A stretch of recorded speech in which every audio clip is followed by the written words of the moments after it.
Hi everyone, this is Drashti here from EnglishWise. I am the reading expert and PTE trainer here at EnglishWise. In this video and the other parts of this video, I'm going to explain you how you are supposed to use grammar to your benefit in PTE reading blanks and reading writing blanks. First things first, you have to understand that you are going for an English proficiency test. That means you have to learn the backbone of your English exam, that is grammar. Now, grammar gives you hints that can help you solve the blanks more accurately and quickly. That is why it is one of the most important aspects when you are going for your PTE exam. Now, in your PTE speaking, writing, and listening, we do have certain templates, hacks, and strategies that can help you to improve your scores. But in reading exam, you have to learn different aspects of your English language system in order to get marks. So we will start with grammar. I'm going to show you a presentation that I have prepared for grammar, and I'm going to cover different topics which are important for your PTE reading blanks and reading writing blanks. Also, I'll be showing you some strategies and techniques that you can straight away apply in your exam, and I'm going to also show you some real life PTE exam questions in order to see how we are able to apply those techniques in our PTE exam. I really encourage you guys to make notes, okay, because this video is going to be long. Even the other parts of this videos are very long, so I don't want you to watch them over and over again. I encourage you guys to make notes from the very beginning so that you can go through your notes or you can refer back to them whenever you are in need of them. Alright, so I'll just share my screen now, so pay attention to that. Alright, so as you can see on my screen, this is PTE Reading Grammar Session 1. Basically, your PTE Reading content and all are related to grammar is a very long topic, so we can't really put them in one video, and we have divided it into different videos, and I really encourage you guys to go on and look at the other parts of this series as well. Alright, so as I told you that this video we are already going to cover everything that is related and important to grammar for your PTE exam. Now let us look at the content of this video. So basically I'm going to teach you all the topics that are asked in your PTE exam. I'm going to start with basic topics such as understanding parts of speech, modals, subject verb agreement, and then I'll move on to the difficult topics like active passive voice, tenses, etc. And then prepositions and connectors. Now let me tell you, prepositions and connectors are itself covering around 20% of your PTE reading section. And lastly, I'm going to share a basic grammar cheat sheet with you guys. So basically in this cheat sheet, there are around 37 to 40 rules that I want you guys to memorize correctly. I want you to apply them straight away in your exams in order to improve your scores and accuracy. That will also be very time saving for you guys. Now, this video is covering all the parts except prepositions and connectors. Prepositions and connectors are in itself very long topic, so I really encourage you guys to go and look at the video which is covering prepositions and connectors. Do not skip that next video because that is equally important. It is covering around 20% of your PTE reading section. Alright, let us start with the basics first. So when you talk about parts of speech, what do you mean by parts of speech? So whenever you hear words like nouns, verbs, adjectives, adverbs, they are all parts of speech, okay? So there are a lot of parts of speech in the English language system. Now, basically, there are 8 main parts of speech, that is nouns, verbs, adjectives, and adverbs. Then you have prepositions, connectors, pronouns, and interjections. So these are the 8 main parts of speech. You do have other parts of speech as well, like helping verbs or modal auxiliaries, etc. Now, let us look at what is the importance of these parts of speech. So basically, what happens is they serve different functions and roles in a sentence. Basically, if you talk about a noun has its own function, its own role, and its own position in a sentence. So does a verb, adjective, and adverb. They are the basic building blocks of your English language system. So whenever I want to create a sentence, I use parts of speech. Now, what are we going to do with these parts of speech? So basically, your parts of speech, you should know what they mean. So when you have a set of options, you should know which of them are nouns, which of them are verbs, which of them are adjectives, adverbs, and so on. So I'm going to first explain you what are the differences between these parts of speech, and then I'm going to show you a technique that you can straight away apply in your exam to get your accuracy build up. Alright, now as I told you that there are a lot of parts of speech, but what happens is 70% of your times in your exam, these are the 4 parts of speech that will be missing. So you will be missing a noun, verb, adjective, or an adverb. So I'm going to cover that in this video. Okay, Moving towards nouns. So what are nouns? Whenever a student asks me, ma'am, what are nouns? I always tell that nouns are simple words. Okay, what do you mean by simple words? Basically, these words just exist. They are not doing any action. They are not describing anything. They are not modifying anything. Nothing of that sort. They are just existing by themselves. What they will do is they will represent person, place, ideas, objects, concepts or processes. So this is their work. They will come and they will represent something. They are not going to do any action by themselves.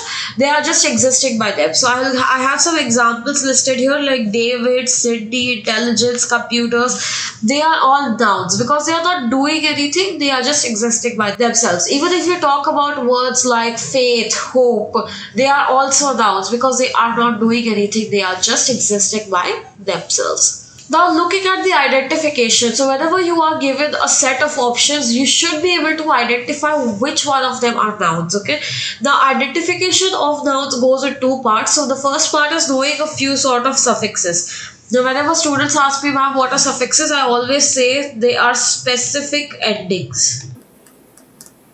Okay, specific endings are suffixes. Basically, if a word is ending with a particular set of letters, that is a suffix. Okay, now let us look at this list of suffixes that I have prepared here to understand which of them are belonging to nouns.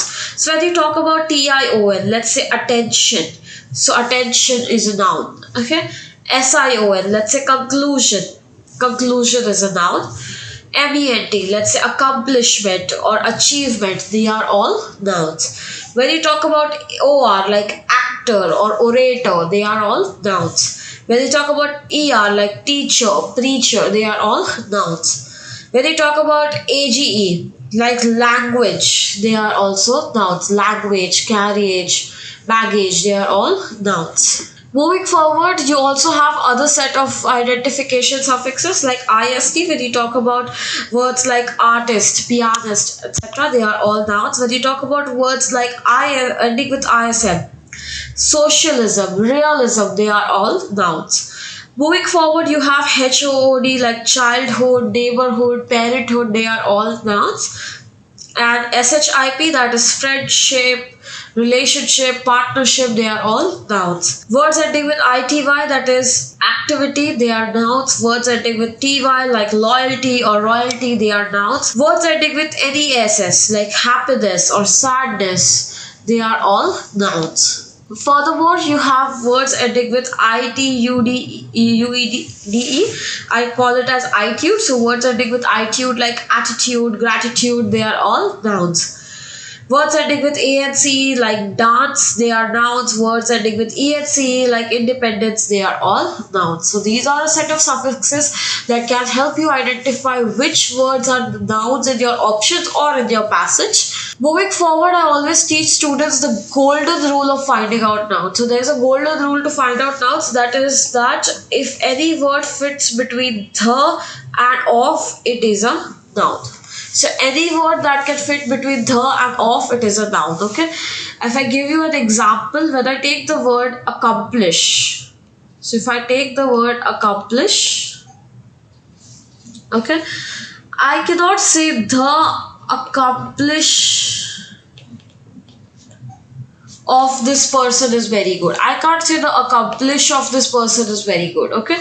I can say the accomplishment of this person is great. Okay, so over here I can understand that whatever word fits between the and of, that can only become a noun. So if I say accomplish can't really fit between the and of. The accomplish of this person, though.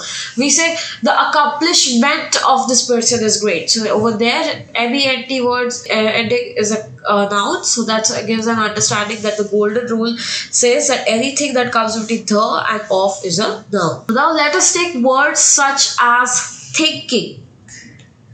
So if I take the word thinking, okay, now thinking is ideally a verb, but what happens is in the English language there are strange rules which tell us that any word can double up as a verb and a noun, or it can double up as a verb and an adjective, or as an adjective and a noun, something like that. Okay, so if I take this word thinking over here and I apply it to my golden rule and I say the thinking of this person is really great.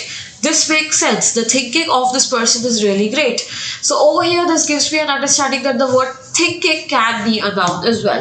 So whenever you guys are stuck in your PTE exam and you are not able to figure out that what type of word to use from the options, try using this golden rule. It can give you more hints and it can improve your accuracy when solving your blanks. Okay, so always remember the golden rule, which tells us that anything between the and of is a noun. Moving forward, that is all we need to know about nouns. Now let us move to the other types of parts of speech. So next is verbs. So whenever people ask me, ma'am, what are verbs? I say that verbs are action words. So whenever a word is representing any sort of an action, it is a verb. Okay. So action words, any action you say, let's say playing. So if I'm playing games, play is an action. So play over there is a verb. If I talk about earning money is an action. So when I'm talking about earn, that is an action. Sleep, working, running, caught, directed, they are all type of verbs. Okay, when I'm saying that the ball was caught, the catching action over there is a verb. So this represents us that any word that represents an action is a verb. Now let's talk about the identification. Again, the way we have learned the identification of nouns, you should also know the identification of verbs. So any word from the option, you should be able to identify whether it is a verb or not. So the identification rule of verbs says that if you can add ed or ing after any word, then it is a verb. Okay, so let me give you an example over here. Again, let's take the word accomplish. Okay, so in this word accomplish, I can add ed at the end and make it a proper word like accomplished, or I can add ing at the end and make it a proper word like accomplishing. So accomplish becomes accomplished or accomplishing. These two are actual words, so they represent us that it is a word. But what if I tell you about accomplishment? Accomplishment, if I take this word accomplishment, it becomes accomplishmented after adding ed, or it becomes accomplishmenting after adding ing.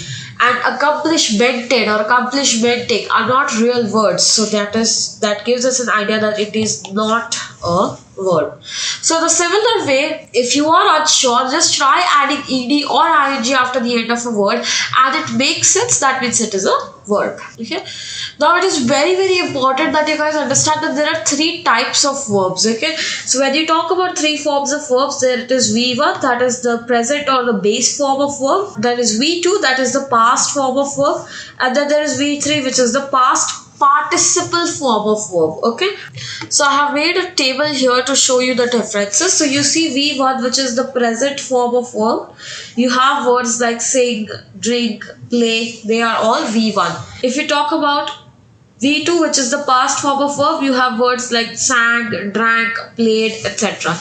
If you talk about v3, which is past participle, you have words like sung, drunk, played, etc. So these are the different types of verbs we have. So you will go like from sing to sang to sung. So that is v1, v2, v3. Same way you have drink, drank, drunk. So this gives us an example that some words can have different spellings in all three forms. Okay, so you have sing, sang, sung, drink, drank, drunk.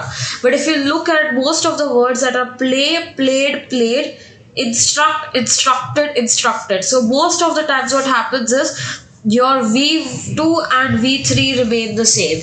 Okay, so v2 and v3 are mostly the words ending with ed, and with some words what happens is they remain the same throughout. So cut remains the same throughout. Puts remains the same throughout. Same with spread remains the same throughout. And some words have their v1 and v3 the same. So you have become, became, become once again. Okay, so this is your three forms of verb. It is very important that whenever you have a verb in front of you, you should know the three forms of that verb. Okay, because you don't know what type of verb you need where. Now once we are clear with the three forms of verbs, that summarizes everything that we need to know about verbs. The first thing is that they are action words, they represent actions, and then there are three forms, that is V1, V2, V3, that is present or the base form of verb, past form or past participle form respectively. And the identification is that whenever you have a word and you can add ed and ing after that word, it becomes a verb. Next we have adjectives. So let us talk everything about adjectives. So what are adjectives? Whenever people ask me, ma'am, what are adjectives? I say that they are describing words. So whenever a word comes and gives a description of some other word, it is an adjective. So let's say good. Okay, I had a good day. That means what kind of a day I had? Good day. Okay. She is a very happy person. So what kind of a person she is? She is very happy. Same way, emotional, huge, spectacular. They are all adjectives. Now what happens with your adjectives is they always describe nouns. So you know by now with our nouns, now the simple words that just exist by themselves. Now whenever a word comes and gives a description of a simple word or a noun, that becomes an adjective. Okay, so if I give you an example here, you have good boy. Tall tower. How is the tower? It is tall. Spectacular show. So how was the show? It was spectacular. Okay, so these are all nouns. So this is a noun. This is a noun. This is a noun. Okay, they are all nouns and these words are here to describe them. So they are all adjectives. Now what happens is you should know the position of adjectives. Okay, so whenever you can identify adjectives very easily. When you talk about a word, you read a word and you feel like, okay, this is like a description, so it is an adjective. But you should know the position of adjectives in a sentence, because adjectives have very strict positions in a sentence.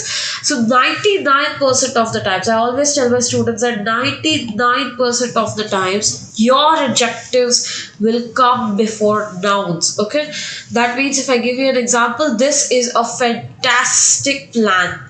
So plan over here is a noun and this is your adjective coming right before your noun. So 99% of the times your adjectives will come before the noun. So that is the way they can describe that noun. So when I say this is a plan, what kind of a plan it is? It is a fantastic plan. So if the word fantastic comes right before the word plan, then it can give it a description. And what happens is the other 1% of the times they can come after helping words. Now what do I mean by helping words? Helping words are words such as is, am, are, was, were, be, been, feel or seen. So your adjectives can come after these helping words as well. So if I give you an example, my students are intelligent. So over here you see the word are and the word intelligent. So what kind of students I have? I have intelligent students. So my students are intelligent. I am upset. So when I'm saying I'm upset, and over here is a helping word and I'm going to describe how I'm feeling. So I'm feeling upset or I am upset, like that. The results could be devastating. Again, devastating is an adjective over here and be is a helping verb. Again, you have this plan feels right. So right is an adjective over here and feels is a helping verb. So how do you think about this plan? It feels right, like that. So this is how your adjectives can also be placed after your helping verbs.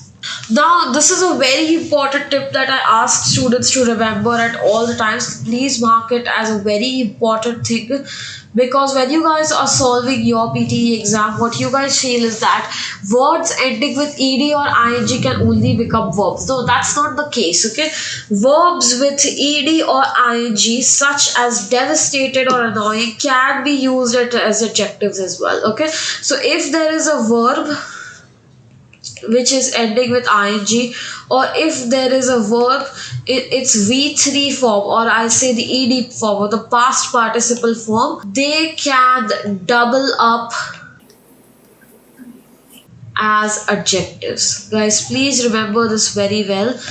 Any verbs that are end with ed or ing, they can double up as adjectives. Okay, so if I give you an example, the war left us with devastating results. What kind of results there? So you see results is a noun over here and devastating is an adjective. So what kind of results were left? Devastating results were left. Her actions were annoying me. Okay, so over here as well, annoying. How was I feeling? I was feeling annoying. Okay, so again, this is an adjective over here, and this is a noun. So guys, you have to understand that your verbs ending with ed or ing can double up as adjectives. So please be mindful of that. Whenever you need an adjective in the blank, try to also look for verbs with ed or ing at the end, because they can be your adjectives in the blanks as well. Moving up towards the last type of parts of speech here, that is adverbs. Now what are adverbs? Okay, so adjectives were describing words. Now adverbs are modifying words. Okay, what they do is they come and they modify the tone of the sentence, or they will modify some part of the sentence over there. So if I talk about words like increasingly, happily, fairly, soon, very, they are all adverbs. Their job is that, okay, I'll come with a sentence and I'll modify how the sentence has been presented to you. Okay, so what are adverbs? So what is the job of adverbs? So what is the function or the role of adverbs in a sentence? They will come and they will modify verbs, adjectives, or other adverbs. So basically, adverbs will come and they will modify verbs, they will modify adjectives, or they will modify other adverbs. Okay, let us look at some examples and understand them. She played the piano fantastically. How did she play the piano? She played the piano fantastically. The weather is very cold outside. How cold is the weather outside? It's very cold. And often they were late to class. So how they were late to class I am often never late to class. So over here what happens is the word piano, or rather I would say the whole thing, playing the piano, is a verb. Okay. The word cold over here is an adjective. And the word never over here and the word often over here, they are both adverbs. Okay, so you see how an adverb comes in the position and it modifies the verbs over here. How she's playing piano. How is she playing the piano? She's playing it fantastically.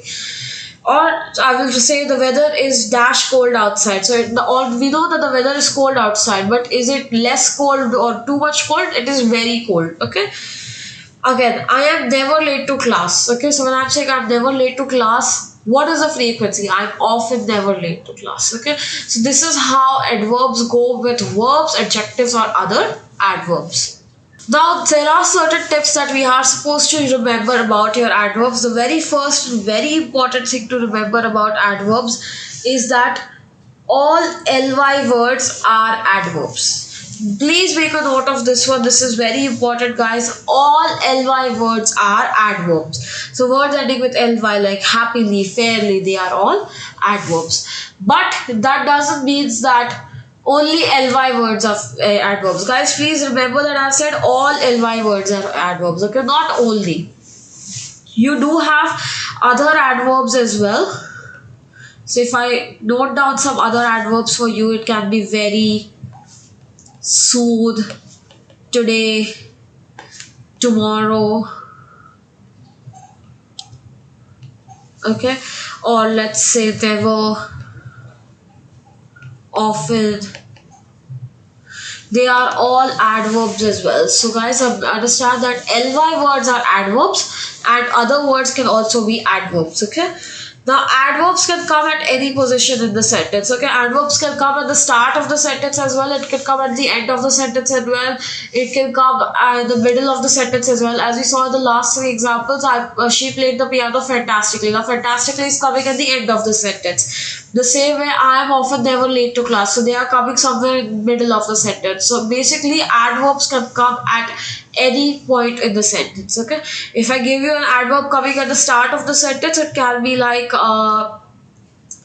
never speak in the examination hall. So over here never is an adverb. Okay, so this is how your adverbs can come at the start of the sentence as well. And one thing that we have to be very mindful of is they cannot come before nouns. Okay, because before nouns we have adjectives. So always remember, guys, before nouns we have adjectives. Basically what happens is your adverbs have no relation with nouns. Okay, adverbs don't have really relations with nouns. They only have relations with verbs, adjectives, or other adverbs. Adjectives have a relationship with nouns. So before a noun you can only have an adjective. Apart from that, anywhere else you can put an adverb in the sentence. But remember, adverbs do not have any relationships with nouns. So that was the 4 parts of speech that we are supposed to learn for your PTE exam. We do have the others as well. It's not like they will not assess you on the other parts of speech at all. But as I told you, 70% of the times you will see that these 4 are missing somewhere or the other. Okay, as we keep going forward, I will teach you these other parts of speech as well. Now, one thing that you have to learn, one thing I will just say for recap is that nouns are simple words.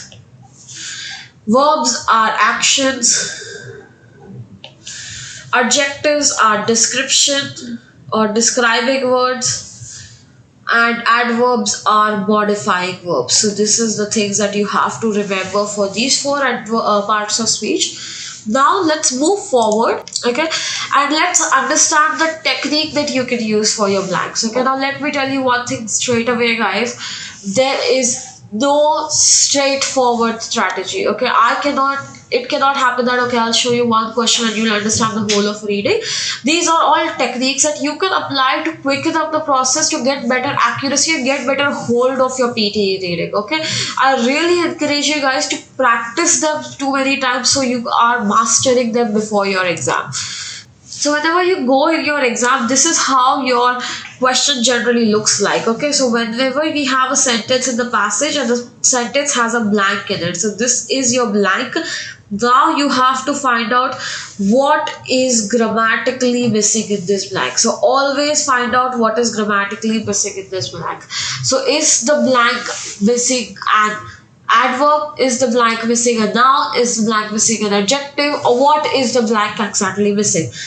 Now the technique to find this thing out is that you have to read the sentence without the blank. So what you will do is you will read this part of the sentence and you will read this part of the sentence. You will ignore the blank. Okay, you will ignore the blank and read the other part of the sentence.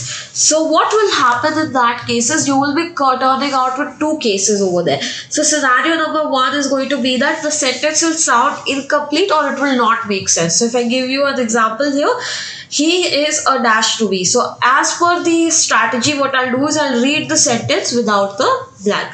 So I'll ignore this blank and I'll read the rest of it.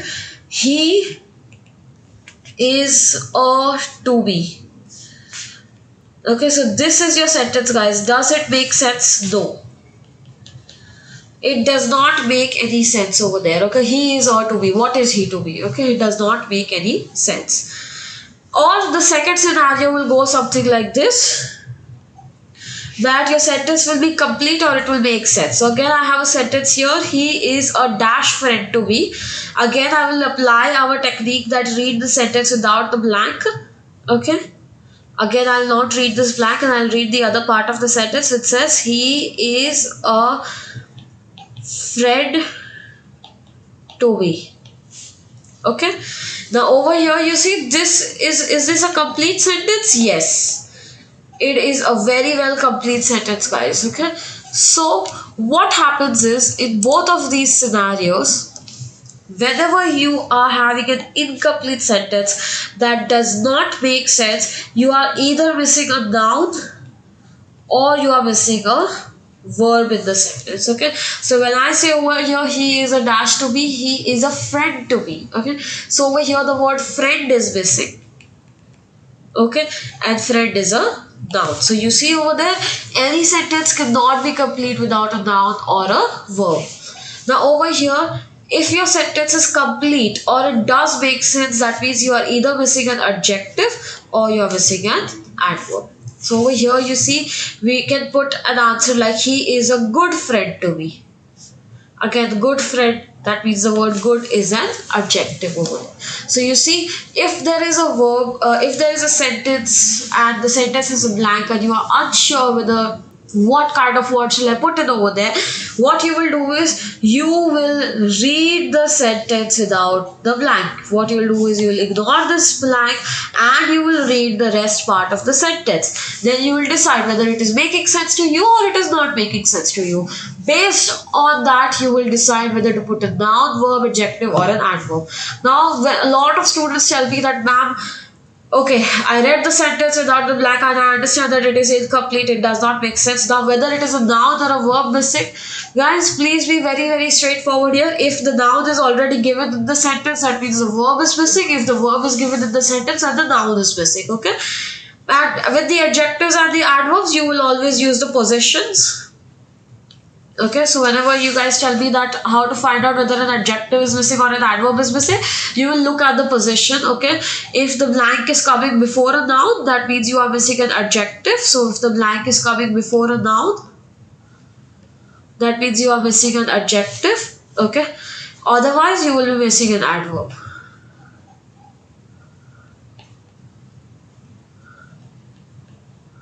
So if the blank comes right before a noun, you are missing an adjective. Otherwise, you will be missing an adverb.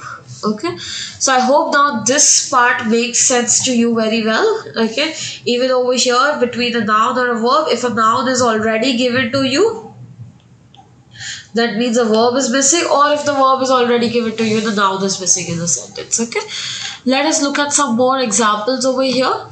So if you see the word, the dash of the office is accessible from a public transport. Okay, so now again over here what I'll do is I will read the sentence without the blank. So I will read the of the office is accessible from public transport. So again over here accessible or whatever, I can say that, okay, accessible is a verb given already. This sentence does not make sense. So that means it is a noun missing. So your location is a noun over here. He dashed the price of the dress. He the price of the dress. Again, I will read this sentence without the blank. He the price of the dress. This doesn't make sense. And price of the dress. This is already a noun given to me. That means I will put a verb that is underestimated. So he underestimated the price of the dress. There was an dash in the technical code. Okay. Again, I will read this sentence without the blank. There was an in the technical code. Okay, that does not make sense. So again, I'll need a noun over here. So that is my noun. There was an error in the technical code. Let us dash this plan of action. Okay, again, let us read this blank without, read the sentence without a blank. Let us this plan of action. This does not make sense. Plus, over here, plan of action. Noun is already mentioned, so we are left with the verb. I will add the word discuss. So let us discuss this plan of action. Let us look at the other two sentences. The dash of corruption in the country meant that economy dashed considerably. Okay. Again, what I'll do is I will divide this sentence into parts and I will read them without the blank. So I will first read up till here without the blank. So the dash of corruption in the country. The of corruption in the country. This doesn't make sense, guys. So I will go with either a noun or a verb. Now the corruption in the country, this is a noun already given to me. So I will go with the word increase and fill my verb there. The increase of corruption in the country meant that the economy dashed considerably. So that the economy considerably, this does not make sense either if read without the blank. The economy considerably. So again, I will put either a noun or a verb. Again, the verb is missing over here, guys, because the economy is a noun already given to you. So I will put declined. Now the whole sentence can be completed like the increase of corruption in the country meant that the economy declined considerably. Same way you will read ahead like humans have dashed the earth's resources beyond its dash to dash them. Again, let's read it word by word. So here I will read up to here. Humans have dashed the earth's resources. So humans have the earth's resources. This does not really make sense. So humans have earth's resources. This is a noun here. So I will put a verb now and fill it up. So humans have depleted the earth's resources beyond its to dash them. So beyond it's to dash them. Again, this over here does not make sense without this blank, so I will put a noun over here. So noun is ability, beyond its ability to them. Again, beyond its ability to them, without this blank also the sentence is not making sense. So I will put another verb, regenerate. Now again, the whole sentence can be completed with these words like humans have depleted the earth's resources beyond its ability to regenerate them. So this is how, what you will do is, you will, if you have multiple blanks within a sentence, you can just break them down through like 4-5 words apart, and then you can just try to figure out what's going on over there using your technique, which says that you always read the sentence without the blank. Right, so that was some examples of incomplete sentences. Let us look at some examples for completed sentences. So you should know the dash to solve this issue. Okay, now my technique tells me that you have to read the sentence without the blank. So I will not read this blank here, and I'll read the rest part of it. You should know the technique to solve this blank. This makes sense. You should know the technique to solve this blank. But if you still have a blank given, that means you will put either an adjective or an adverb. So over here, what happens is, this is my noun, my blank is coming before a noun, so I will put an adjective. So my adjective there is correct. So you should know the correct technique to solve this issue. Spring is the dash time to start your own garden. Again, I will read the sentence without the blank. Spring is the time to start your own garden. Again, this makes sense over here. Again, my time is my noun, so the blank is before a noun, so I'll put an adjective. So spring is the perfect time to start your own garden. Now when I put the word perfect there, which is an adjective, it completes the sentence. Please write the in-text citations in a dash flow or in a flow. This makes sense by itself. Again, if you have a blank, that means it's either going to be an adjective or an adverb, but this here is a noun, blank is before a noun, so we will go with an adjective. So please write the in-text citations in a narrative flow. Okay, this completes the sentence over there. Pollen allergy is dash increasing in recent times. Now let us read this sentence without the blank. Pollen allergy is increasing in recent times. This is a complete sentence, guys. Now what I'll do is, again, I'll look whether it's an adjective or an adverb to be going there. Again, here it is a verb given to me, okay? That means there is no relation with a noun, that I will be putting an adverb. Okay, so pollen allergy is rapidly increasing in the recent times. India is going to become the largest exporter of rice dash. Again, when I read this sentence without the blank, India is going to become the largest exporter of rice. This does make sense. Again, I have a blank. Now with this blank, it will either be an adjective or an adverb. But over here, it's a modifying sentence because the nouns are not after the blank. So I will go with an adverb, that is soon. So now I can read it like India is going to become the largest exporter of rice soon. If you cannot manage the job with studies, you should take part-time study loan. Again, I will read this sentence without the blank.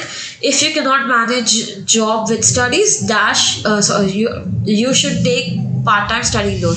This sentence does make sense without the blank. So what I'll do is either adjective or an adverb. Again, there is no noun given before after the blank, so I will go with an adverb. So I will put the word perhaps. Okay. If you cannot manage job with studies, perhaps you should take part-time study load. So this is how you will complete the sentence once again. So I hope you have understood now what to do with your parts of speech. Okay. So with your parts of speech, you already know what is a noun, verb, adjective, or an adverb very well now. Your technique. Guys, please don't forget your technique. Your technique is to read the sentence without the blank. So your technique is to read the sentence without the blank, and then you have to find out whether it is incomplete or it doesn't make sense, or it is complete and it does make sense. So neither of the two cases. Over here you will be either selecting a noun or a verb, and over here you will either be selecting an adjective or an adverb. So this is your whole parts of speech summarized over here. I really hope that you guys are understanding this. Okay, and I really hope you guys are making notes throughout, because I don't want you guys to go back to the video again and look about for these things. Please make a note, thorough notes. Okay, now let us try and solve a real life question over here. So I have got an actual question from the PTE section itself. So this is for your reading fill in the blanks. Now let us start using the technique that we have learned so far into these blanks. The deserts which already dash approximately a fourth of the Earth's land surface have in recent decades been dashed at an alarming pace. Okay. Now let me read this sentence without this blank over here. The deserts which already approximately a fourth of the Earth's land surface have in recent decades been dashed. Okay. Now this sentence here does not make sense. It sounds incomplete. So if the sentence sounds incomplete, I either have to put a noun or a verb. But if you see over here, the deserts and fourth of the Earth's surface, the nouns are already given in the sentence. Okay. So what you will do is you will put a verb in this blank. So I will mark it here that I need a verb in this blank. Okay, now let me see what verb fits. So what are the verbs given over here? Always try to narrow down your options first, guys. So you see the verb given to me over here is occupy. So occupy is my verb. I have been given reveal as a verb. I have been given opposing. I have been given threatened, increasing and calibrated. So at least I could remove two options over there. Okay, now when I read this sentence again, I can't say which already calibrated. Calibrating is not possible when you're talking about desert. So at the Earth's surface, so what happens is the desert is sitting on the Earth's surface. So it is, using the area of that Earth's surface. So it is occupying that area. Okay, so what I will do is I'll put occupy as my first answer, because that makes sense there. The deserts which already occupy approximately a fourth of the land's surface have in recent decades been dashed at an alarming pace. Again, I'll read this part of the sentence without the blank there. So I will ignore this blank here and I'll read it. Have in recent decades been at an alarming pace. Again, this sentence sounds incomplete to me. So what have they been doing there? Or what is going on over there? This part is not mentioned yet. So either I'll put a noun or a verb over here. Okay. So again, alarming pace and deserts, because the what we are talking about is the desert. So still the main subject of the blank is deserts. We have not changed the subject since it's in the within the same sentence. So deserts is the noun which is carried forwarded here. Alarming pace is another noun. That means the nouns are already clearly mentioned. Now we need another verb. Now I have already put occupy as one of my answers. So let me look for other verbs. Have in the recent decades been calibrated. Again, there is no calibration, there is no collaboration or any sort of those things going on over here. Threaten, the deserts won't really threaten anyone else. Reveal, they are not really opening up a surprise or something. Opposing, they are not even debating against someone. So the only logical answer left over here is increasing. So I will go on with increasing. Okay. The expansion of desert-like conditions into areas where they did not dash exist is called desertification. Okay, again let us read this sentence without the blank here. The expansion of desert-like conditions in areas where they did not exist is called desertification. Now over here you see the sentence sounds complete to you. So either you will put an adjective or an adverb. Now based on the position of the sentence, I can see that this word is a verb. That means there is no relation with a noun, so you'll go with an adverb. Now there are only two adverbs given to you over here. So this is my adverb and this is my adverb here. So let me try and figure out. So when I put the word did not properly exist, so there is, when you talk about existence of a desert, there is no properly or improperly going on over there. What they are trying to say is If there was no desert over here in the previous times and the desert appears now, that means this process will be called as desertification. So that's why I will put previously as my third answer here. Let us read ahead. It has been estimated that an additional 1/4 of the Earth's land surface is dashed by this process. Okay, again, let us read this sentence without this blank here. It has been estimated that an additional 1/4 of the land surface is by this process. Again, this does not make sense. Is by this process. What is happening by this process? Okay, so again, it will go by the noun or a verb. Nouns are already given. Okay, so you will go with a verb. Okay, now you can see that again, I will not say reveal by this process. There is no opening of a surprise. There is no opposition here, so they will also not make sense. There is no collaboration, so calibrated or carving or anything is not making sense. So I will only put threatened as my correct answer. So this way I earned 4 marks in my PTE exam. So this is how you can use your parts of speech to quicken up the process. A lot of times students who don't really know their basics very well, they will try to put all the answers one by one. So they will put previously for the first answer, they'll put calibrated, they'll put increasing, and that's where they will start making mistakes. Okay, the other thing that you could have identified over here was that all the options, none of them are nouns.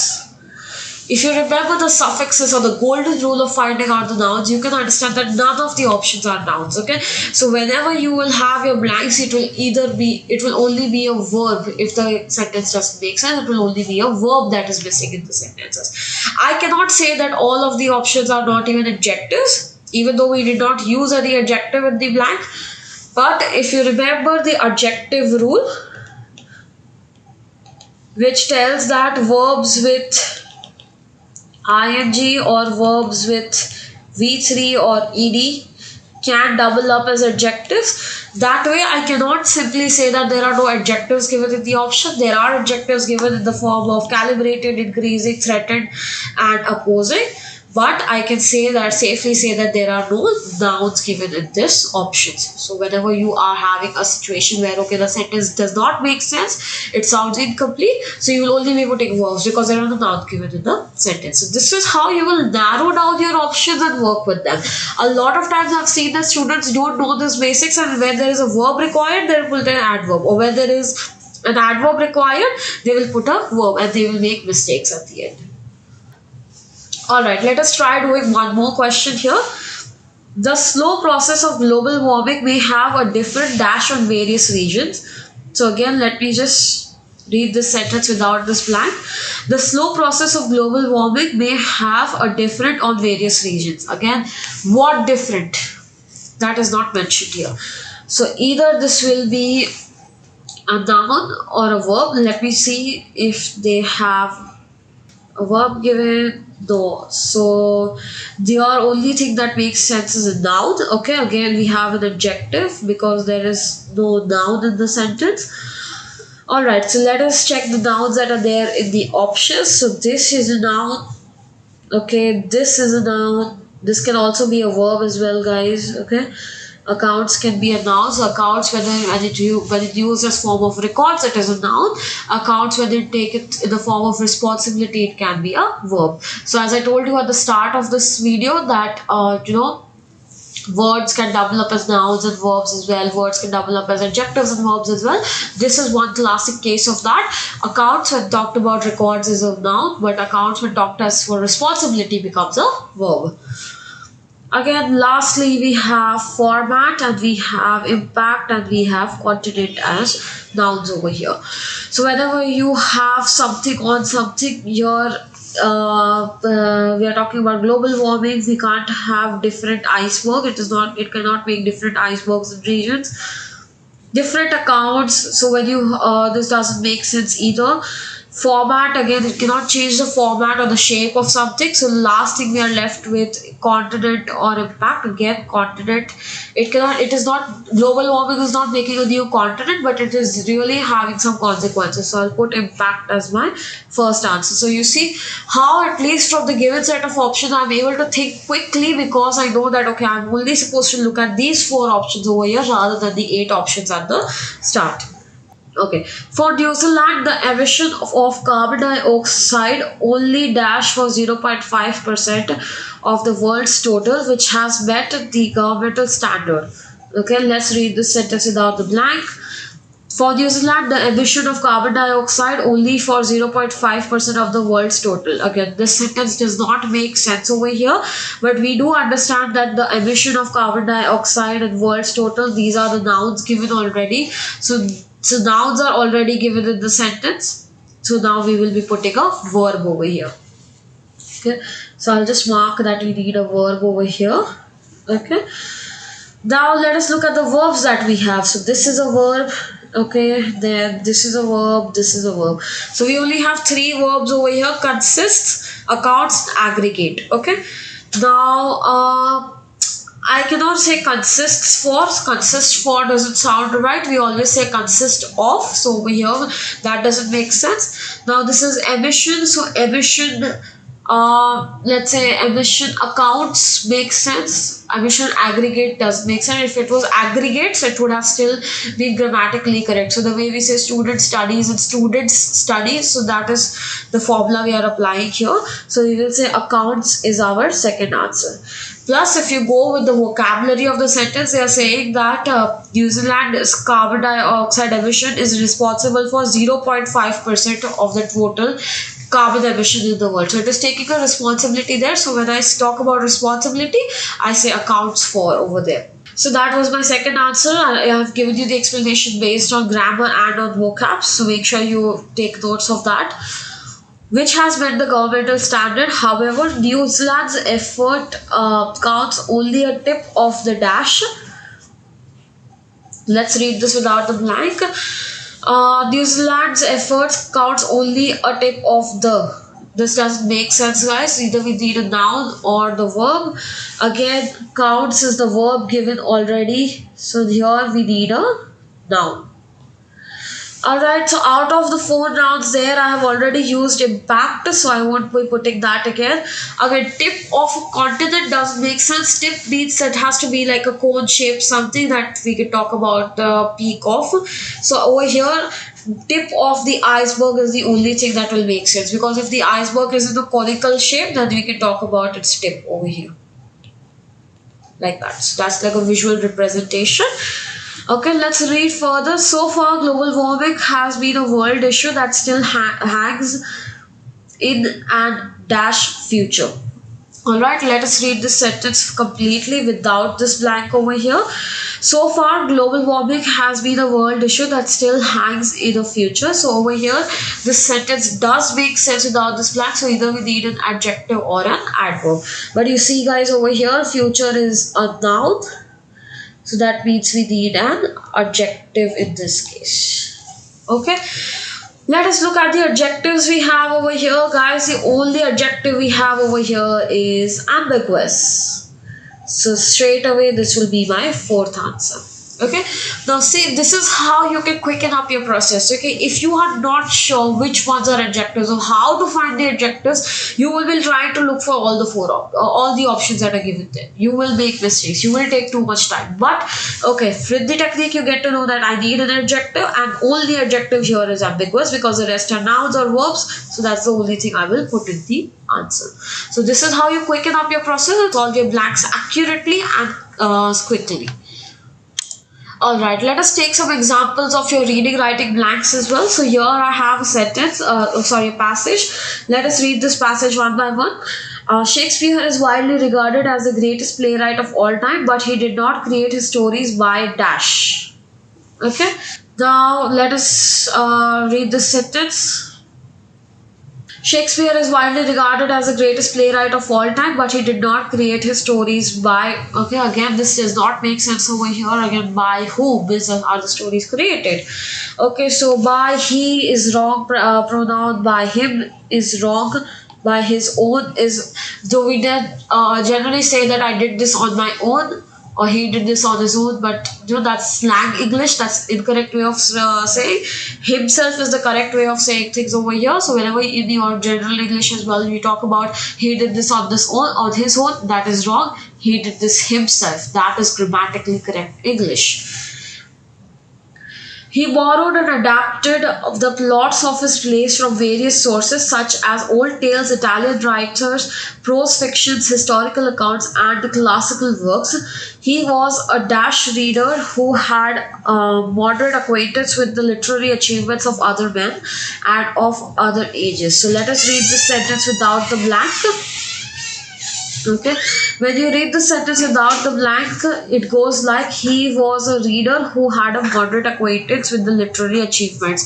Now you see over here that this sentence is making sense without the blank, so you will either put an adjective or an adverb. Alright, now from these adjectives and these adverbs, all of these are either adjectives or adverbs, but you see over here that this is a noun, so that means you only need an adjective in this blank. So let us look at the adjectives. So satisfactorily will straight away be wrong answer, because satisfactorily, ly is an adverb. You don't need an adverb, you need an adjective over here. So here you can't say he's a descriptive reader. Descriptive reader doesn't make sense. Biased reader, okay, we are not saying that he is having, so far in the sentence we have not mentioned that he is only favoring one side of the story that he reads. So I will say he's a keen reader. That means he reads too much. Okay. Now let's read further. He read books in different languages and genres and was influenced by some of his contemporaries such as Marlowe Spencer and Sidney. However, Shakespeare was not a dash imitator or plagiarist. Let's read this sentence without this blank. Shakespeare was not an imitator or plagiarist. So again, this sentence makes sense without the blank. That means we need an adjective or an adverb. Again, imitator, words ending with or, that means it is a noun. So when a word ends with or word ends with ist, they are nouns. So if a word is coming before a noun, it has to be an adjective. So let us look at adjectives over here. Again, we will be ruling out merely, because merely is an adverb, and we will also remove vain because vain is a noun. So you see, out of 4 options, you are down to 2 options. That means even if you guys are in a hurry or something, your chances of going wrong are very less now. Okay, so he was a valid imitator. We are not talking about whether he was right or wrong anywhere in the sentence, so we will go with the word mere. Mere means he was just enough. Okay, so he was just a simple imitator or plagiarist.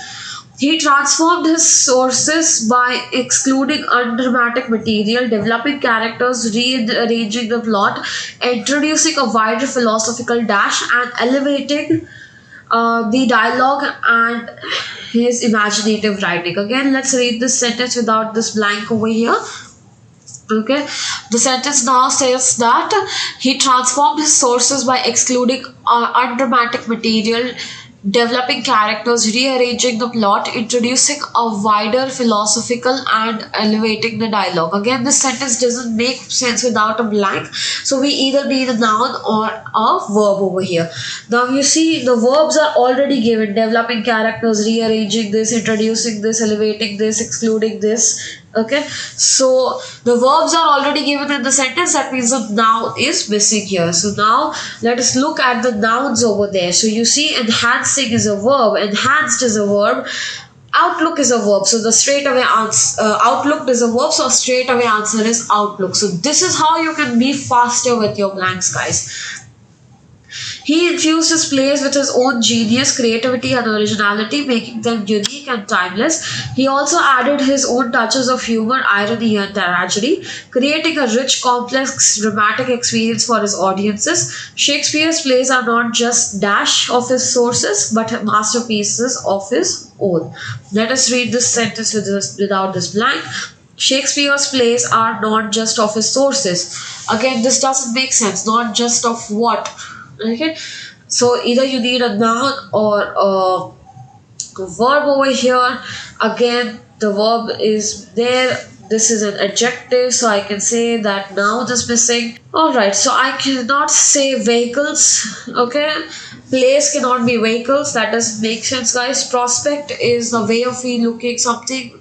So again, that is really sound well here. Elements, they are not parts of something, but they are the story in itself. So copies is your correct and final answer over here. Let us look at this other question that I have got over here for your reading writing blanks. Crocodiles today look very dash to ones from Jurassic period, some 200 million years ago. So let us read this sentence without this blank over here.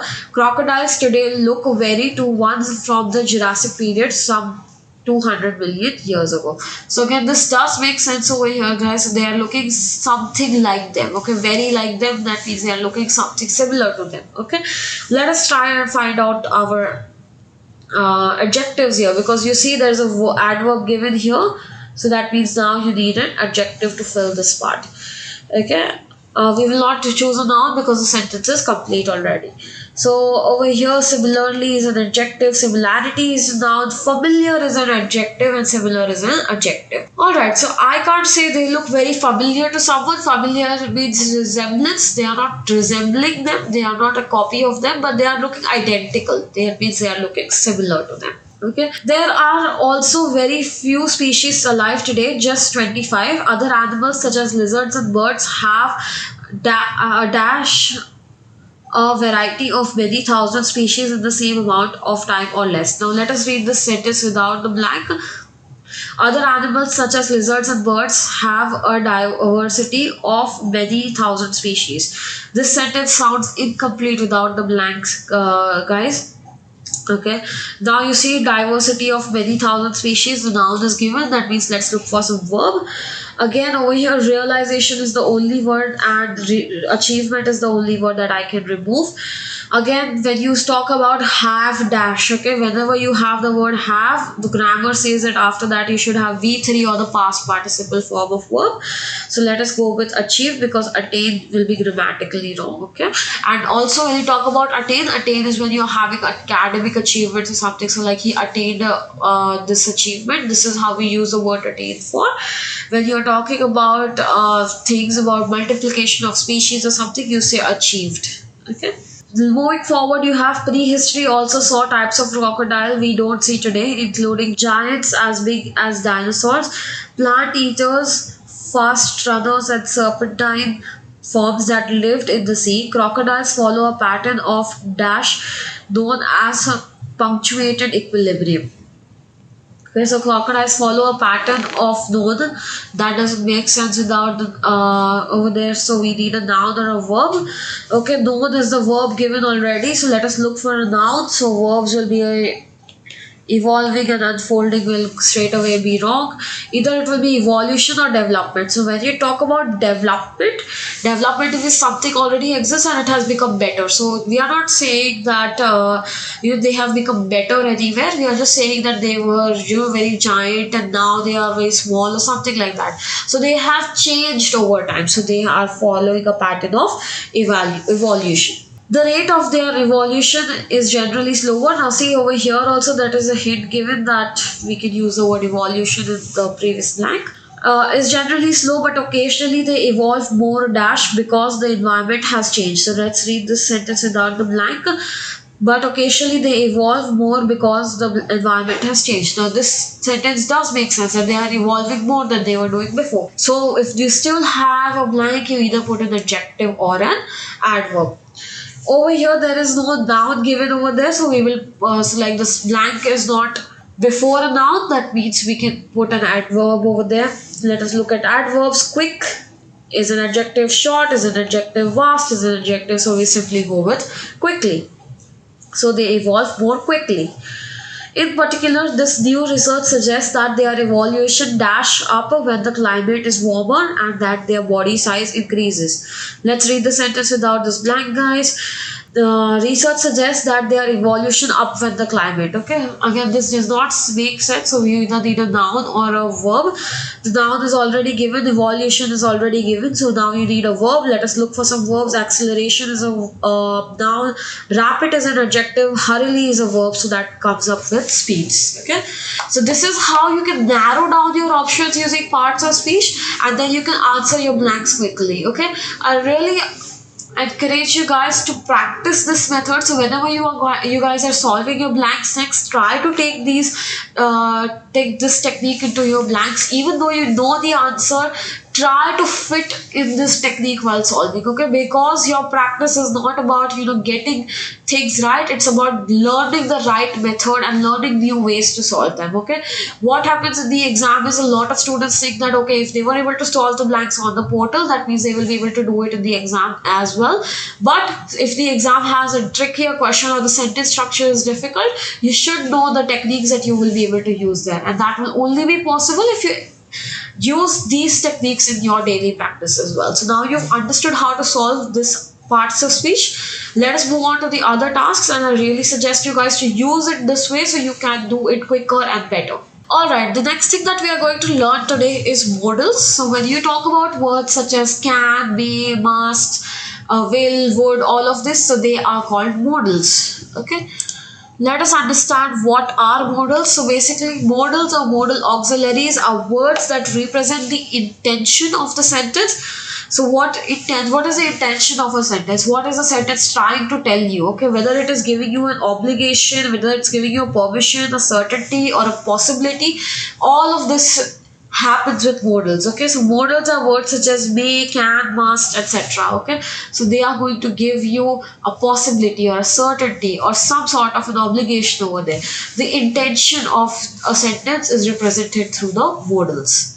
Okay, now what are modals? So in both of your reading blanks, what happens is you can have sentences where you will have to fill the modal. So if you have seen words, questions where you have to fill may or must or can or could or shall or should, these are called modals. Okay, when you want to answer these kind of questions, you should know how to use your modals. So modals are decided. So how do you decide what kind of modal to use? Based on the expression of the sentence, whether the sentence wants to give you an obligation or the sentence wants to give you an uncertainty. Based on that, you will be deciding the type of modal. Okay, so what happens is we do have a very long list of modals, guys, but whenever you have your modal based questions, I've seen 90% of the times the modal based questions will be these kind of modals that are missing out over here. I've shown them on the screen. I'll explain them to you. The other types of modals which are not there on the screen over here, they are also representing the same thing but just different words. What you have to do is you should just know these modals and the reason why they exist or what expression they are showing in the sentence. So let us talk about must. Must shows obligation. So whenever you are talking about an obligation, you put the word must. You must follow the rules of the examination center. So this is like a 100% thing that has to be done, no excuses. So you must follow the rules of the examination center. Assignment submission must be done before the due date. So you have to submit the assignment before the due date. It is an obligation. That means you must submit it before the due date. When you talk about shall or should, you are talking about recommendation. So whenever I want to recommend something to someone, I use shall or should. If you do not understand the question, you should ask the tutor to repeat it. So over here, what I'm doing is I'm using the word should for some recommendation. Like you did not understand something, you should ask to repeat it. You shall be ready for your appointment in 1 hour. So I'm again giving a recommendation that from 1 hour from now, you shall be ready. If you are ready, that's better, like that. So whenever I'm giving shall or should, I'm talking about a recommendation. Will or would, guys, will or would go for future certainty. When something is going to 100% happen in the future. When something is going to 100% happen in the future, that means I use will or would with that. So the graduate seminar will be conducted next week. So 100% next week we are going to have the graduate seminar. So I will say it will be conducted next week. The government would set up the committee for the new budget. So okay, 100% the government is going to set up a committee for the new budget. That means I would put would over there. Talking about may or might represent uncertainty, but that is 50-50 uncertainty, okay? If I give you an example, it may rain tomorrow, that means it can rain, it cannot rain. There is no certainty over here, okay? And the chances are 50-50 that it can rain, it cannot rain, okay? But when you, and same way when you say she may be late to class, she can be on time, she cannot be on time. She can be late, she cannot be late. Okay. Again, over here, there's an uncertainty, there's a possibility being shown, but the chances are 50-50. So you are not favoring any of the side over now.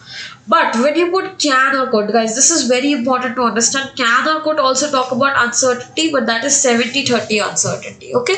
Now what happens is can or could is you are trying to hold on to one side of the story more. So you are giving a biased uncertainty. That's when you use can or could. According to the weather report, it can rain tomorrow. So you see over here, we are saying it may rain tomorrow. There are 50-50 chances. But now I have the weather report along with me. So now my chances are favoring towards one side. So I will say it can rain tomorrow. The trains are delayed, so she can be late to class. Now, I have a reason over here that the trains are delayed, so she can be late to class. Now, the certainty over here becomes 70-30. That means I'm holding one side to the story more. Let us look at the differences. A lot of some students are confused whether it will be will or would, shall or should, may or might, can or could. The only difference between them is present and past participle. So will, shall, may and can, they are for present tenses. Whenever your sentences are in present or future tense, you use will, shall, may, can. Or if your sentences are in past tenses, that means you will use would, should, might or could. So they are the only difference between the two. Let us look at some more examples of how we use modals. So when I tell we should consider the possibility of alternative plan, that means I'm giving a suggestion that if this plan doesn't work, we should think about another plan. Okay. If you read the instructions, then you can easily solve the puzzle. So there are chances that you will be able to solve this puzzle. But if you read the instructions, it can be easier. So this is how you use the word can over there. You must keep quiet at the library. So if you are in the library, it is an obligation that you keep quiet. So you will use the word must over there. Researcher must infer the distribution for the total weight of gravity. Again, over here I'm using must. That means I'm showing that it's an obligation that whatever weight of gravity you have, you should infer it for the distribution purpose. What colors you choose can also affect the design. Okay. So over here, if I'm choosing suppose a red color, it can affect the design. If I'm choosing white color, it can affect the design. So based on the color decisions, the design can be affected. So here it is a possibility, it's an uncertainty, so I'll use can. When I was younger, I could stay awake all night studying for exams, but now I need at least 6 hours of sleep to function properly. Okay, so when I was younger, I could stay awake. Okay, so if there was a need, if there was an uncertainty, then I was awake. Okay, here see guys, this is how you use your expressions. Okay, it is nowhere given that when I was younger I had to stay awake 100% of the times. In that case, I would have put must as my answer. I must stay awake like that. But what happened is when I was younger, that means in the past tense, based on the situation, I was awake or I was not awake, like that. Shall we postpone the meeting until Monday so that everyone has enough time to prepare and review the documents? Again, over here, I'm giving a suggestion that so that everybody has enough time, we should postpone the meeting to Monday. So over here, shall is used as for recommendation.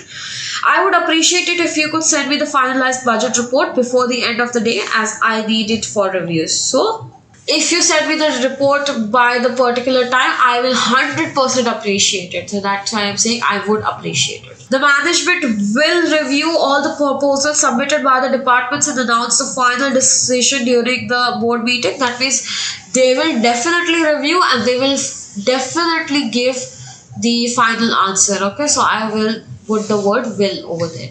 So this is how, based on the intention or the expression of the sentence, you will be using your modals. Alright, now let us try answering some real life questions based with modals. So I have got some PTE reading blanks and reading writing blanks over here which are based on modals. Now use the question that you look on the screen is a classic example of question where there are modals to be filled from the options. But let me tell you clearly that what will happen in the exam is there are very rare chances that you will get a question like this where all of the options are based on modals. What can happen is one or two blanks in the passage can be based on modals. So the formula that you have to apply is you have to read the sentence, find its intention or the expression of the sentence and put a modal according to that. So let us read the passage that we have over here. The question of whether humans are truly free is more complex than it first appears. One dash assume that freedom involves acting without restraint, but that dash leads to chaos rather than liberation. Now over here, the first thing that I noticed this is this R, which just gives me an example that the sentence is in the present tense, but that this word first appears. That means now we are talking about a time chronology and we move towards the past tense. That means my answers so far look like in the past tense. Now I'll read further. One dash assume that freedom involves acting without restraint. Okay, so that means that our first thought when we think about freedom is that it involves no restraints. We can do whatever we want. Okay, now this is a possibility. Okay, there is nowhere written that this is 100% going to be the thought for everyone, or it is nowhere written that it is the obligation that this is the only thought that people should have. So it's a possibility, but again there is no favor taken over here. It is a simple plain possibility. We are not really giving more importance to one side. So that is why I will say that might is my first answer over here, because this is a possibility which is a 50-50 possibility answer. Okay, let's read further. But that dash lead to chaos rather than liberation. Okay, now over here what we are doing is we are putting but. That means we are saying that this possibility so far doesn't is not 100% correct, and that is we are leading more towards one side. That okay, we are saying that people can't this is a possibility that people think freedom involves acting without restraint, but it is wrong because it can lead to more chaos than liberation. Okay, so over here the possibility becomes 70-30. It is still a possibility that it can lead to chaos, but now we are favoring more towards the chaos side. So that is why we will say that the second answer is could. Moving further, we have if individuals are to live meaningfully, they dash grapple with responsibility even when choices are difficult. Okay, now when you are reading this sentence, they are saying that if you want to live meaningfully, you have to grapple with responsibility. It's not that you can run away from your responsibilities. You have to live with responsibilities. So over here this is an obligation.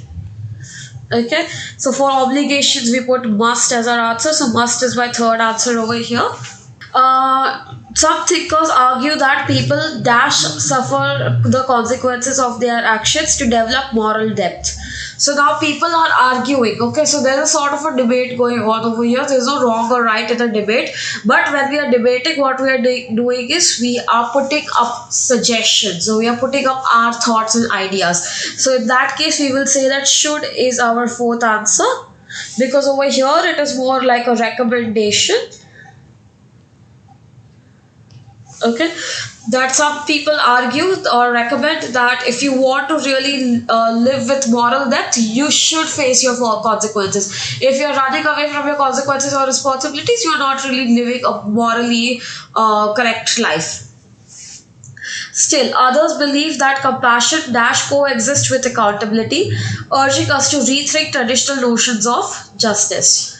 Okay, now when we are again talking about coexisting or urging us to do something, we have come towards present tense once again.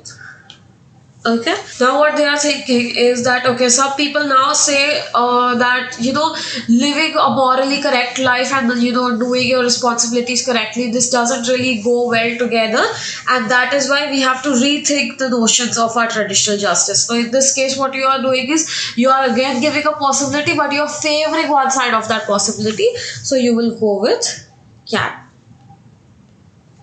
Okay.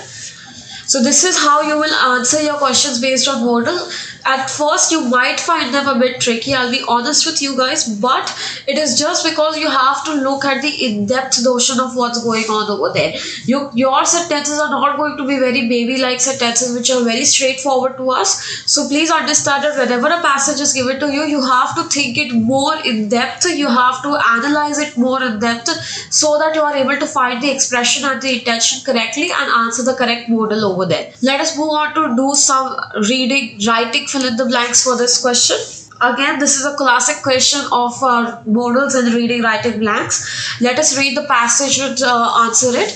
As technology evolves, it dash transform not only how we live but what it means to be human. Okay, so now here we are saying that when technology will transform, it dash transform not only how we live but what it means to be human. Okay, so again, this is a possibility we talked about over here. So we are talking about a possibility, okay, that we can learn how to be a human or we cannot learn how to be a human. Again, there is no favoring. They are not saying that okay, we will learn how to be a human because it is more important, or because technology will be very scary. There is nothing favoring or biasness given over there. It is simple possibility, so I will go with may over here as my answer. Again, my answer is in present tense. The word evolves in simple present tense. This gives me an understanding that this sentence is in present tense, so I can't go with might. Again, can or could will go with 70-30 response possibility, so I can't really go with can or could. It has to be may over there.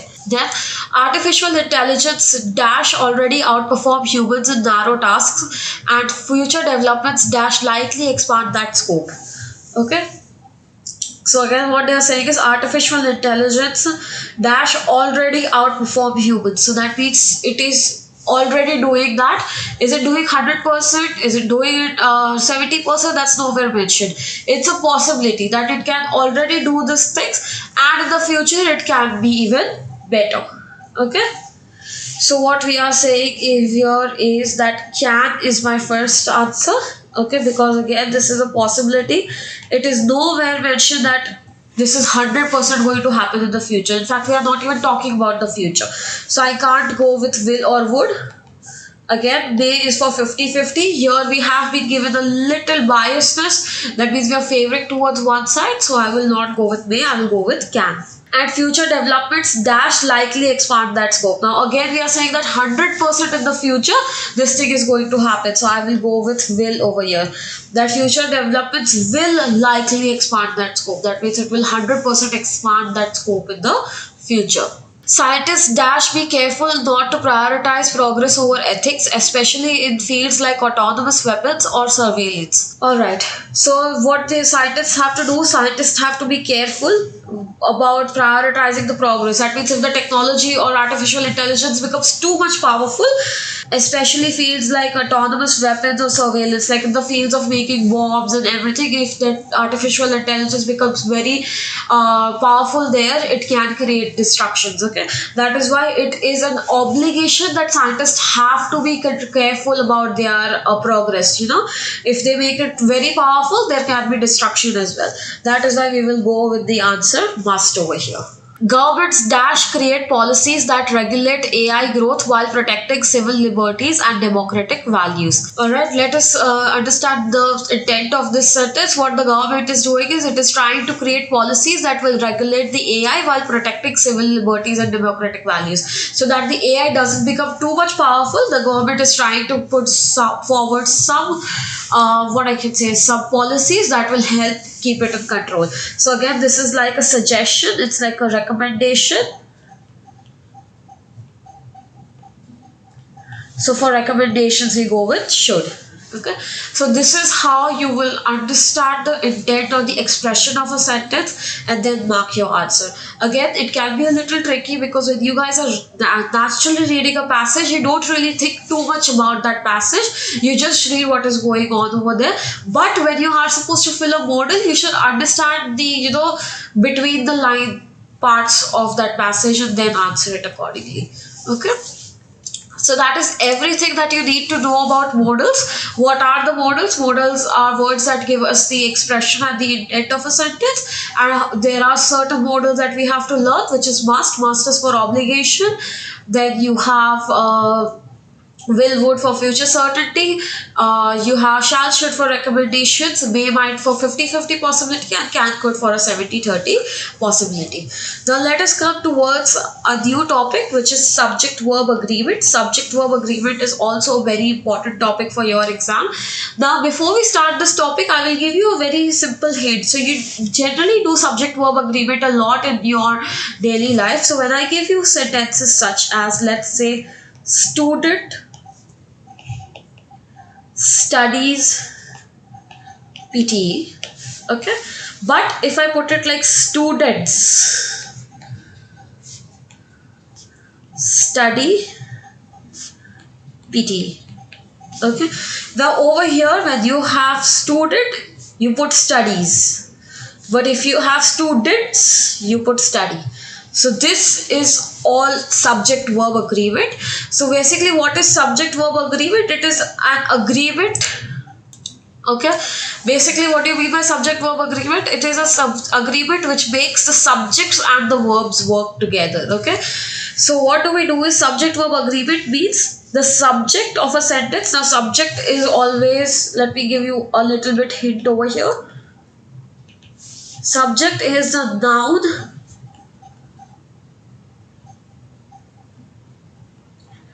before the verb.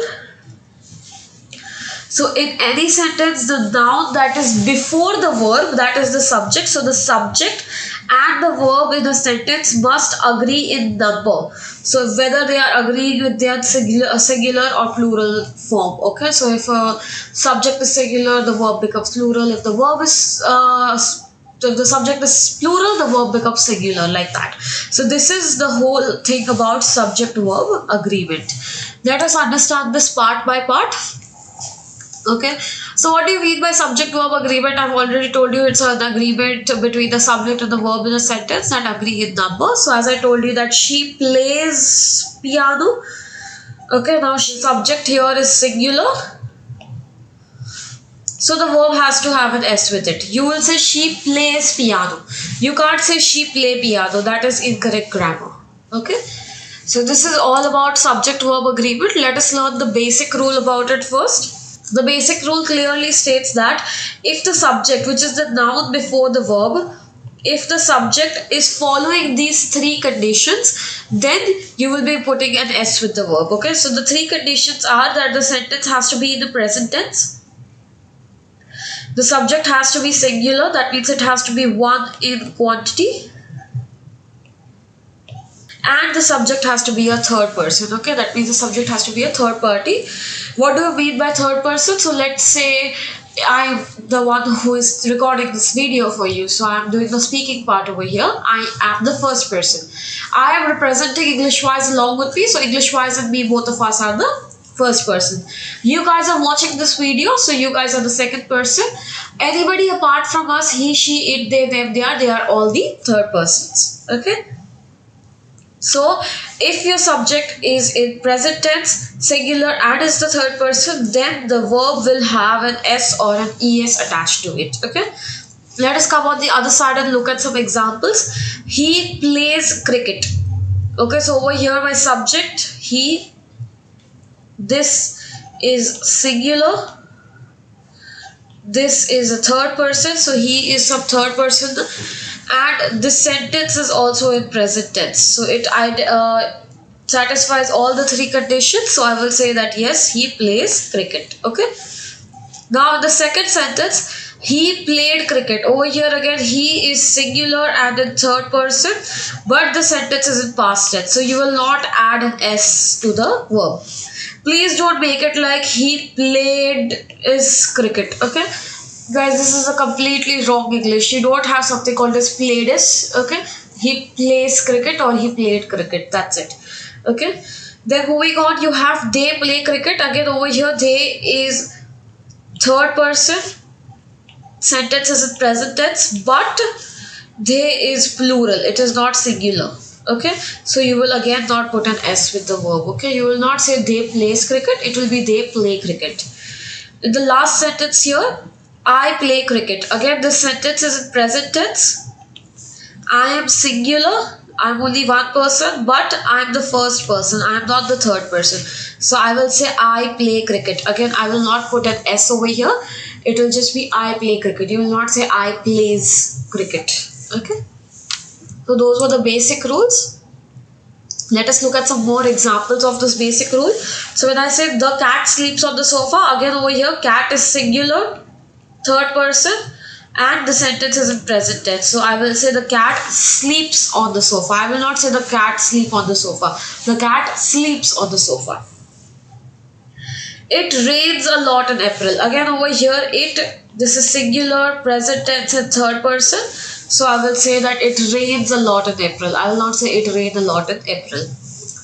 The girl who always sits in the front of the row of the classroom and completes all her assignments on time deserves special recognition. Now we are talking about some random girl. Okay, again this girl is singular because we are only talking about one girl. This is present tense sentence and the girl is in third person. So she always sits. You will never say the girl who always sit in the front row. You will always say the girl who sits in the front row of the classroom and completes all her assignments on time deserves a special recognition. Okay, so all the verbs that are pertaining to this particular subject, which is the girl over here, will have an S sound along with it. Next you have a cat that often sneaks into our backyard and hides behind the bushes, seems to enjoy the sunshine. Now again over here, the cat, it's only one cat, singular cat. The sentence is in present tense and the cat is a third person. Okay, so the cat sneaks, the cat hides, and the cat seems to enjoy the sunshine. So this is how all the verbs pertaining to this cat will have an S sound with it. Next you have clouds cover the sky. Now over here the subject is plural. Okay, it is in present tense and it is third person. So you will just say the clouds cover the sky. You will not put an S along with it. You will not say clouds cover sky. Clouds cover the sky. The teachers teach different subjects. Again over here the subject has an S, so you will not put an S with the verb. The teachers teach. It will not be the teachers teaches. The teachers teach. The teachers and staff members of the school who work tirelessly during the pandemic receive XYZ. Okay, so this is a complete sentence, but the next part can be like XYZ. So you will say the teachers and staff members. Again, there are more than one person here, so they will always receive. You will not say the teachers and staff members receives. Okay. The package is on the table. Again, there are more than one package on the table and they are wrapped in colorful paper, labeled with names and everything. They all contain gifts. You will not say the packages contains gifts. The packages contain gift. Okay. These sentences here are very good examples because you know whatever, most of the times you feel like, okay, the sentence will be like, she plays cricket. So we expect this kind of sentences, but in the PTE exam, they are going to ask you sentences which are really challenging. So what they will do is they will give you around this much part of the sentence printed there, okay, and this content will be as a blank given there. Okay, now what happens is a lot of times we get confused. Okay, we keep reading and we feel like, okay, since colorful paper is written here, then there will be only one, it is singular, so you'll put contains over there. This is where they trick you and they make you go wrong. Okay, you have to be focused on the subject, which is the noun that comes before the verb, and then you will be having an agreement of that subject with the verb in number. Okay, that they deliberately give you long sentences so you lose touch with your subject verb agreement or small things with grammar. But this is what you have to learn when you guys are practicing. Try to look more for words, so for your subject verb agreement in order to get it correct. Alright, let us learn some special rules about your subject verb agreement. So when you talk about collective nouns, so what are collective nouns? Verbs like team, group, family, all of these are collective nouns, like a team of players or panel of judges. So they are all collective nouns. So sometimes the collective nouns do act as one, like the team is winning. Okay, so if you're only talking about one team, or even though the team has a lot of players in it, you'll say the team is winning. So is over here is for singular. Act as individuals. So sometimes when they act as individuals, then they are talking about plural verb. Okay, like the team are arguing. Now over here they are talking about more than one teams, or they are talking about one team which has too many players and the players are arguing among themselves. So you will say the team are arguing in that case. Okay. So before I move ahead, please make a note of this, that whenever you are talking about is, am, was and has, they are all singular. Is, am, was and has are singular, and then are, were and have, they are all plural. So this is what we need to learn with our subject verb agreement, that is, am, was, has are singular, are, were, have are plural. Okay. Moving ahead, you are talking about indefinite pronouns. Now what do we mean by indefinite pronouns? Some of them always act as singular, like when you say everyone, someone, each, every, they will always act as singular subjects. Like everyone loves pizza. You don't say everyone loves pizza. Everyone loves pizza because everyone is pertaining to a singular subject. Moving forward, you have the ones that are always plural, like many, few and both. So they are always going to be plural. Few know the answer. So when I say few students know the answer to this, I don't say few student knows the answer. Few students know the answer, like that. Okay. Some of them can be both. So like all or some, they can act or double up as both of them. Like all the cake is gone. Okay. Now what is happening over here is this all is representing a singular thing, like cake. So you will consider it as singular. All the cake is gone. So cake cannot be like too many pieces. So it's all the cake is gone. All the cookies are gone. Now over here, this all is representing something plural, that is cookies. So you will say all the cookies are gone, like that. So this is how you will use it for your subject verb agreement. Next you have compound subjects. Okay. Now when you talk about compound subjects, they are the ones that are joined with and. Okay. So the ones that are joined with and, they are always considered plural, guys. Okay. Tom and Jerry are funny. Okay. So when I say Tom and Jerry, they are funny. I will never say Tom and Jerry is funny. Tom and Jerry are funny. Okay.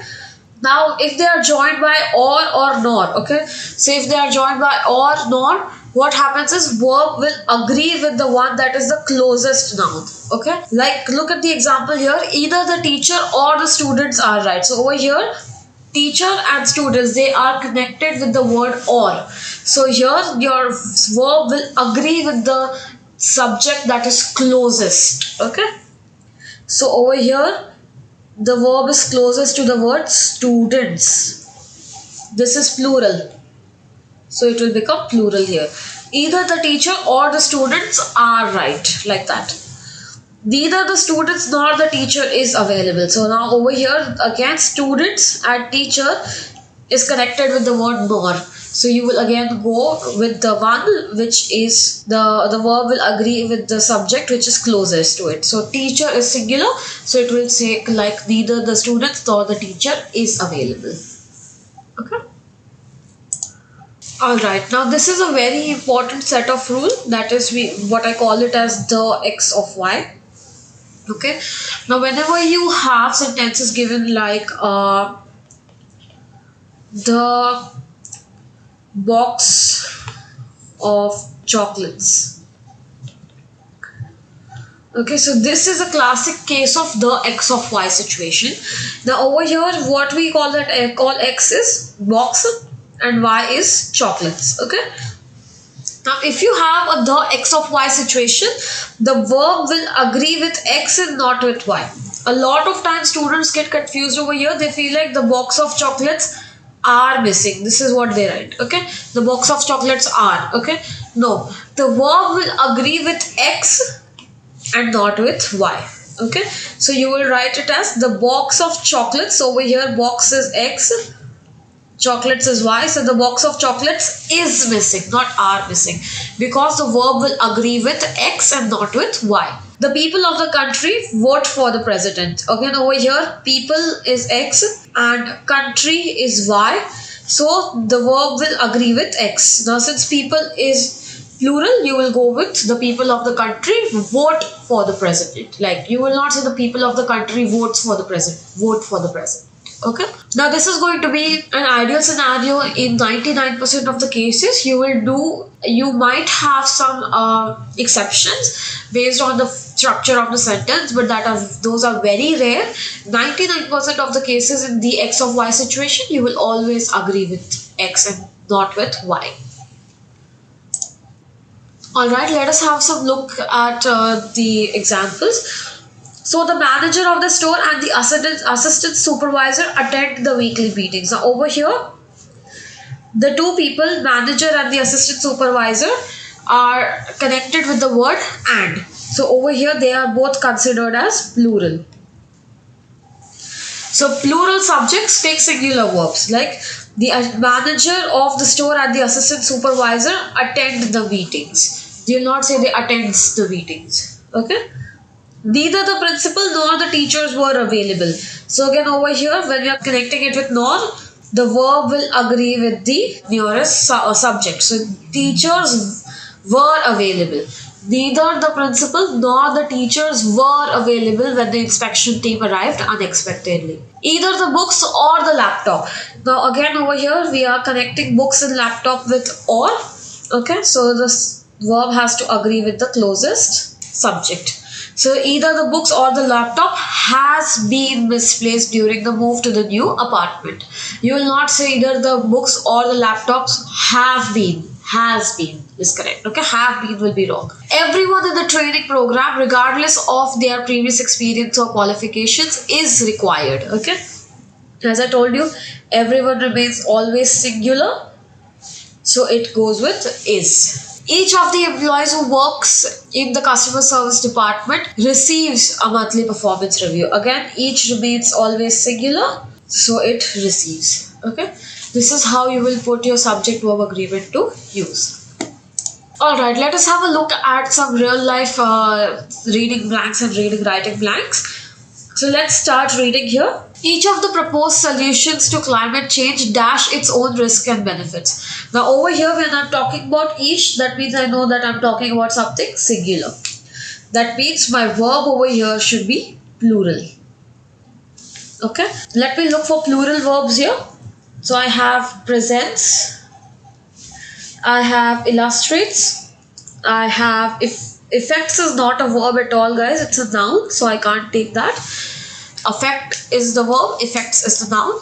I do have affects as well. I have debates and I have needs and requires. Okay, so I have a lot of them.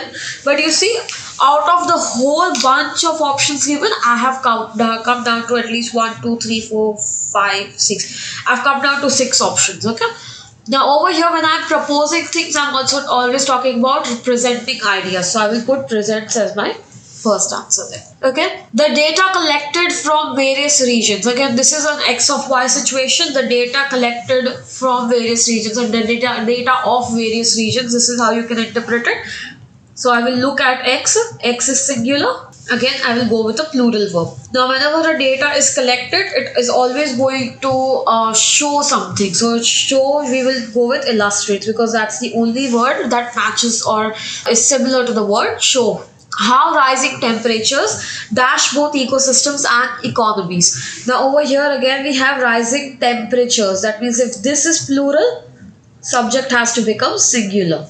Okay, so temperatures. Now let me look at my singular subjects. I have represent, I have demonstrate, affect, go, argue, and fail. Okay, so over here I'm talking about rising temperatures and the ecosystem. So the rising temperatures are always going to have an impact on the ecosystems. That means they are going to affect the ecosystems. So I will put affect as my third answer there. A number of environmentalists dash that small policy changes alone dash to produce meaningful results. Now this is one of the tricky cases that I was talking about. A number of environmentalists, again this is an X of Y situation, so we should generally look at X. So a number of environmentalists argues that is wrong. Okay, when I'm talking about a number, that means I'm going to look at Y. When I say a number of environmentalists, then I put argue over there. I won't put argues. Okay, this is one of the exceptional scenarios of the X of Y, because I can't say a number of environmentalists argues. That will be wrong. Okay, when I'm talking about a number, it has to agree with Y. So again, I will put argue as my answer here, fourth answer. That small policy changes, again policy changes, this is plural. So I need a singular verb here. Let me look at my singular verbs. Dash to produce meaningful results. So what they're saying is that the policies are not able to produce meaningful results. So in that case, the policies are not doing their best. So that means the policies are failing. So I will go with fail as my fifth answer. Is it fifth? 1, 2, 3, 4, 5. Yes. To produce meaningful results, neither the melting ice caps nor the shifting weather patterns. Again, I have the word patterns here. Okay. So patterns again need something singular. So let me look at singular verbs which are left. So that we have represent and we have go. Okay, so patterns represent unnoticed by scientists, that doesn't make sense. So patterns go unnoticed by scientists, that makes sense. So you always have something that went unnoticed or goes unnoticed in front of you. So you will go with the word go here. That is going to be your sixth blank. The urgency of the situation dash bold action, not just cautious optimism. So urgency of the situation, when I'm talking about urgency, this is singular and this needs to be plural in that case. So again, the plural nouns that I'm left with, the only one that suits here is either it can be needs or requires, but when I'm talking about needs and requirements, I always say that requirements is more academic, so I will go with requirements as my seventh answer. So this is how we solve this very long passage over here. Let us move on to the next one. Okay, now let us look at this reading writing blank here. The foundation of democracy dash on the belief that power dash to the people. Again, I have foundation. So this is singular. That means I need something plural here. So let me look at the plural verbs, okay? Rest is singular, built is singular, founded is in the past tense, that is nowhere needed. So I will go with rests. On the belief that power, again power is singular. So I need something plural here. Okay, power possess, no, power belong, no, power are belonging, okay. That power are belonging to the people, power is belonging to the people suits there, power are belonging won't suit there, so no. Power belongs to the people. While the ideals, again I have plural here, of liberty and equality. Now this is the X of Y situation, even though equality and liberty are singulars, but I will look at the word ideals because the X of Y, verb will always agree with X. So I need something singular here now. So appears is plural. Appearance is a noun, guys, so I can't put appearance at all. Looked is in the past tense, so that goes away. I'm left with the word seen. Their interpretations vary dramatically between cultures. Every citizen, regardless of status or wealth, dash a voice in the decisions that shape their life. Okay. Again, I have every citizen, so this is always singular. Now I need something plural over here. Okay. So let me look for something plural. We have awards, deserves, get and receive won't make sense. Again, over here we are giving the right to speak up. So that means they deserve that thing. They are not achieving something over there. So I won't put awards as my answer. So deserves is the right answer. Neither political corruption nor public apathy dash healthy governance. Again, nor is given. So verb has to agree with the nearest noun. In this case, it is singular. So I will go with something plural. Encourage will be wrong. Is encouraging, we are not talking in continuous tense, so I will not go with is encouraging or are encouraging. We are talking in simple present tense, so I will go with encourages. It is the people, not a politician, who ultimately dash the nation's course. Again, we are talking about people. Okay, the X of Y situation, the people, not the politician. So people is singular plural. Now I need something singular here. Decision is a noun, is deciding. We are not talking in continuous tense, so I will not go with that. Decides is not right. So I'm left with decide as my final answer. Okay. So this is how you will use your subject verb agreement to your advantage. Now before I leave this topic, I'm going to clarify one biggest confusion that you guys have: when to decide singular noun plural verb and when to decide singular noun singular verb. Okay, so if your sentence is in simple present tense, let me tell you guys, if your sentence is in simple present tense, that is when you will go with singular noun plus plural verb.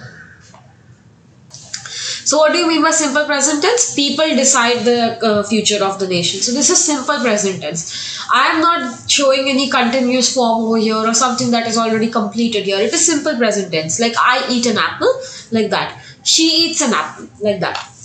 But if it is anything apart from simple present tense, if it is any continuous tense, continuous or perfect tense, be it present, past or future, doesn't matter. If it is continuous or perfect, present, past or future, then you will go with singular noun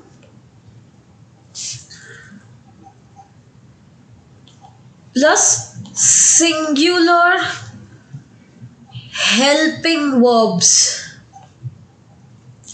You will go with singular noun plus a singular helping verb, guys. Okay, so what we are actually checking in this case is whether I'm supposed to put is, am, was, and has, or I'm supposed to put were, have, or are. So this is what we are actually checking in that case. Okay, so when you're talking about helping verbs, this is what they are deciding: is, am, was, has, or were, have, and are. Otherwise, if it is simple present tense, make sure you make a note of it. If it is simple present tense, singular noun, plural noun, singular verb, like that. Okay, I hope this is clear to you. If it is not clear, please go back to basic rule slide and rewatch this so you can have a better understanding of it.